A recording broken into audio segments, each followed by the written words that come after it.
બાળકો, અહીં મેં મૂળાક્ષર અને એના ચિત્ર મૂકેલા છે ને બાજુમાં તમારે આ પઝલની અંદર નીચેનો શબ્દ લખેલો હોય ને એમાં પહેલો અક્ષર હોય ને એવો જોવાનો અને આમાંથી ગોતી અને ત્યાં તે ફિટ કરવાનો છે. ચાલો વૈશાલીબેન, ચાલો પહેલો મૂળાક્ષરમાં અહીંયા શું છે? આ મ. તો મ ગોતો આમાંથી. હા, ચિત્ર ત્યાં ફિટ કરો. સરસ. ચાલો મગર. આ શું છે? મગરનો મ. તો મને ફિટ કરી દો. મ ક્યાં? અહીંયા ફિટ કરવાનો, એની ઉપર. ચાલો મ ફિટ કરો. મ મરચાનો મ. સરસ. વૈશાલીબેને મ ફિટ કરી દીધો. ચાલો મિતેશભાઈ, હવે અહીંયા છે આ પહેલો અક્ષર જોવો. એ શું છે? આ આવો અક્ષર ગોતો. આ ર. આમાં ર ગોતો. આના જેવો મૂળાક્ષર તમારે ગોતવાનો છે. હા, સરસ. તો રથનો ર છે. સરસ. ત્યાં ફિટ કરો. સરસ. એ ચિત્રને અહીંયા ફિટ કરી દો.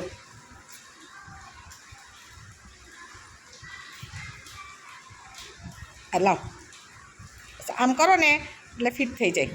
ચાલો જાહ્નવીબેન,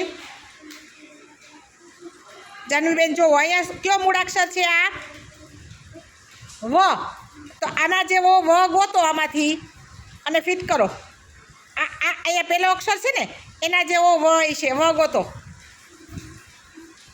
આટલા ચિત્રમાંથી તમારે શોધવાનો છે. વ ક્યાં? વટાણા. તો વટાણાનું ચિત્ર હશે. હા, અને મૂળાક્ષર એ અહીંયા તમારે ફિટ કરવાનો. એ ચિત્ર ત્યાં ફિટ કરો. સરસ.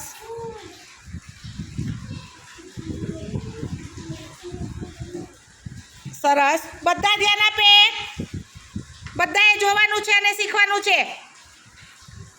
સરસ. ચાલો હવે ધાર્મીબેન, મિતેશભાઈ, ધાર્મીબેન નામ આવવા દો. ધાર્મીબેન આવી જાઓ. જો આ શું છે? આમ વયો જા મિતેશ. ચલો ધાર્મીબેન, આ કયો અક્ષર છે?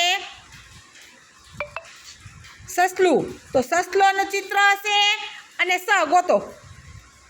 ચલો અહીંયા મૂળાક્ષરમાંથી સસલાનું ચિત્ર હશે અને સ અહીં ગોતો. આમાંથી જોવાનું છે.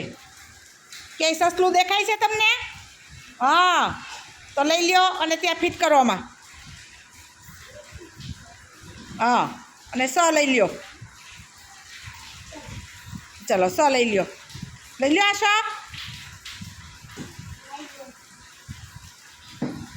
અહીંયા આ સસલું ક્યાં ફિટ કર્યું? ત્યાં ઉપર જ ફિટ કરવાનું છે.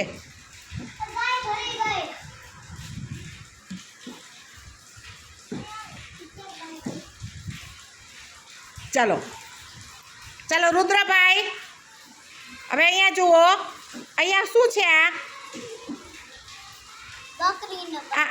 આ પેલો અક્ષર ગ. તો આમાંથી ગ ગોતો. ગધેડાનો ચિત્ર છે અને ગ ગોતો.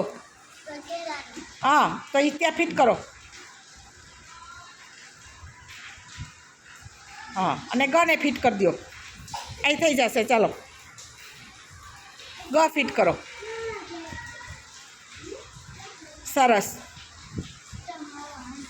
ચાલો હવે અહીંયા શું છે? આ દેવ. આ શું છે? કમળ. તો કમળનું ચિત્ર ગોતો અને ક ફિટ કરો. હા, અહીંયા ક અને કમળનું ચિત્ર ગોતો.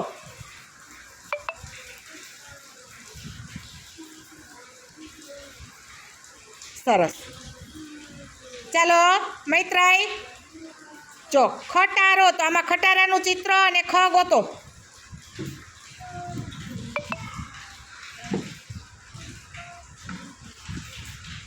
હા,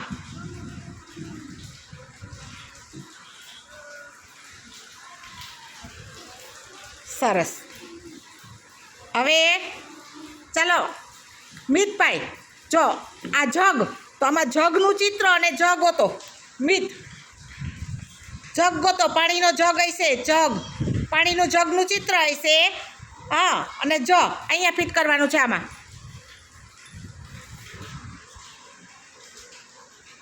ને જ મૂકો એમાં. હા, તેને શું કહેવાય? જ.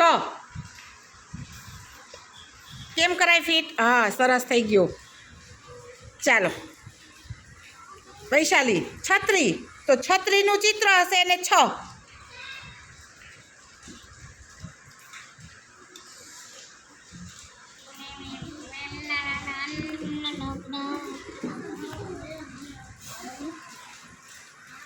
છત્રીનું ચિત્ર અને 6 ને ફિટ કરી દો. ચાલો રુદ્રભાઈ ચકલી, તો ચકલીનું ચિત્ર અને 6 ફિટ કરે રુદ્ર. ચાલો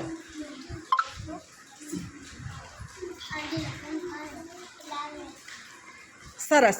તો આ રીતે આપણે મૂળાક્ષરને ઓળખવાના છે કે આપણે ચકલીને ચ કેવો હતો, છત્રીનો છ કેવો હતો. આ રીતે બધા મૂળાક્ષર ચિત્ર સાથે ઓળખીએ, પણ સાથે સાથે એ મૂળાક્ષરને વાંચતા પણ શીખવાના છે.